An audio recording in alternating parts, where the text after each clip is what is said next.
आज हम बात करेंगे रेस्पिरेटरी सिस्टम ऑफ पेट्रोमाइजोन के बारे में। बहुत इजी सा टॉपिक है, बिल्कुल छोटा सा है। जो पेट्रोमाइजोन है इसके अंदर मेनली जो ऑर्गन ऑफ रेस्पिरेशन है वो गिल्स प्रेजेंट है। 7 पेयर में मिलेंगे। और जो रेस्पिरेटरी ट्यूब अभी हमने पढ़ी थी, फेरिंग्स को ही क्या बोलते हैं, फेरिंग्स रेस्पिरेशन में काम आता है, इसलिए इसको क्या बोलते हैं, रेस्पिरेटरी ट्यूब। डाइजेस्टिव सिस्टम में इसकी बात की गई है। इस तरीके से 7 ये गिल स्लिट्स प्रेजेंट है। 7 गिल स्लिट्स प्रेजेंट होंगे फेरिंग्स और रेस्पिरेटरी ट्यूब में। मैं बात करूँ गिल्स की, अभी मैंने बोला कि 7 पेयर ऑफ गिल्स यहाँ पर प्रेजेंट मिलेंगे। गिल्स को और क्या बोलते हैं, ब्रैंकियल पाउच बोलते हैं। जो ये ब्रैंकियल पाउच है, जैसे कि बाहर की साइड से मैं इसकी बात करूं तो ये एक्सटर्नल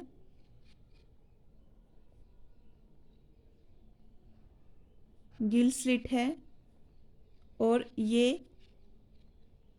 इंटरनल गिल स्लिट है।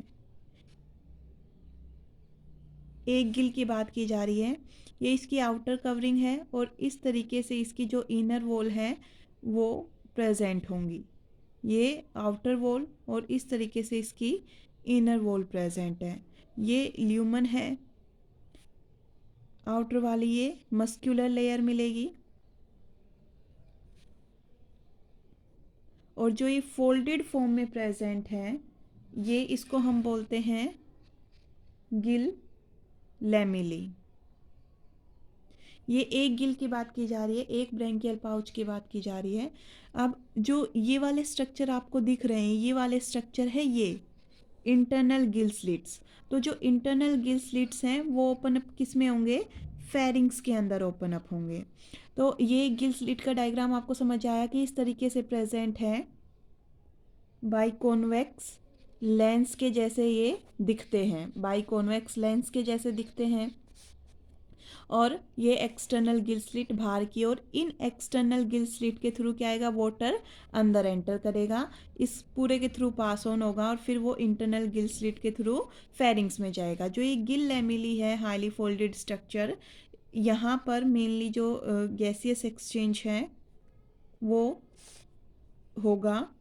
और जैसे फेरिंग्स का मैं ऐसे डायग्राम बनाऊं, यहाँ पर कार्डिनल वेन प्रेजेंट होंगी। ऐसे ये 7 जो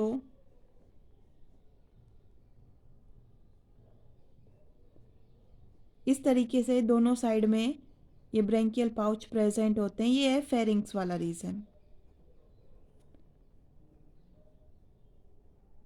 ये 7 प्रेजेंट है। और जैसे ये एक जो पूरा डायग्राम है ये यहाँ पर समझो कि ये एक्सटर्नल लेयर्स, ये इंटरनल लेयर्स, ये आउटर मस्कुलर लेयर और इसके अंदर ऐसे लेमिली, यहाँ से वाटर एंटर करेगा। ये बाहर हमें दिखते हैं, जो एक्सटर्नल गिल स्लिट हैं ये बॉडी के बाहर, ओपरकुलम यहाँ प्रेजेंट नहीं होता, ये बॉडी के बाहर हमें दिखते हैं। ये वाले जो स्ट्रक्चर हैं ये बॉडी के बाहर आराम से दिखते हैं पेट्रोमाइजोन की बॉडी पे। जो 2 स्लिट के बीच में जो जगह है उसको हम बोलते हैं इंटर ब्रैंकियल। जो ये 2 पाउच बनाए मैंने, जो गिल्स बनाए हैं इनके बीच में इंटर ब्रैंकियल सेप्टम है। ये 2 को, जो 2 एडजेसेंट हैं इन्हें सेपरेट करने का काम करता है इंटर ब्रैंकियल सेप्टम। तो जो इंटर ब्रैंकियल सेप्टम है यहाँ भी प्रेजेंट होगा, यहाँ भी प्रेजेंट होगा, यहाँ भी होगा, यहाँ भी होगा, हर जगह 2 जो गिल्स हैं इनके बीच में सेप्टम प्रेजेंट मिलेगा। देन ये सारा स्ट्रक्चर मैंने एक्सप्लेन किया। अब बात करते हैं मैकेनिज्म ऑफ रेस्पिरेशन की। मैकेनिज्म ऑफ रेस्पिरेशन के क्या अंदर मोस्टली मैंने बता ही दिया कि यहाँ से वाटर एंटर करेगा। ये जो लेमिले वाला पार्ट है, इस लेमिली वाले पार्ट में गैसियस एक्सचेंज होगा और जो वाटर है यहाँ से होता हुआ यहाँ से ऐसे बाहर होगा। तो ये एक यूनिक तरीके का मैकेनिज्म है। ये एक बॉडी है पेट्रोमाइजोन की, राइट और लेफ्ट साइड, दोनों साइड में ऐसे यहाँ से भी वाटर आ सकता है, यहाँ से भी वाटर आ सकता है, कोई पर्टिकुलर डायरेक्शन डिसाइडेड नहीं है। तो ये एक पर्टिकुलर फीचर है, यूनिक फीचर है पेट्रोमाइजोन के जो रेस्पिरेटरी सिस्टम है उसका। और जो ब्रेंकियल पाउच है मेनली वहाँ पर ये वाला जो ब्रेंकियल पाउच है, अंदर वाला रीजन जो ये लेमिली है, यहाँ पर मेनली जो गैसियस एक्सचेंज है वो होगा।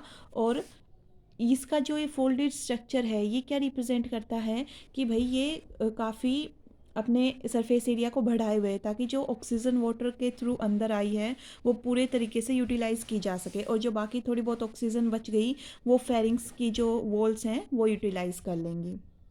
ये अभी मैंने बोला था कि ये आसान सा टॉपिक है, तो बिल्कुल आसान है, एक बार पढ़ते ही समझ आ जाएगा। Thank you.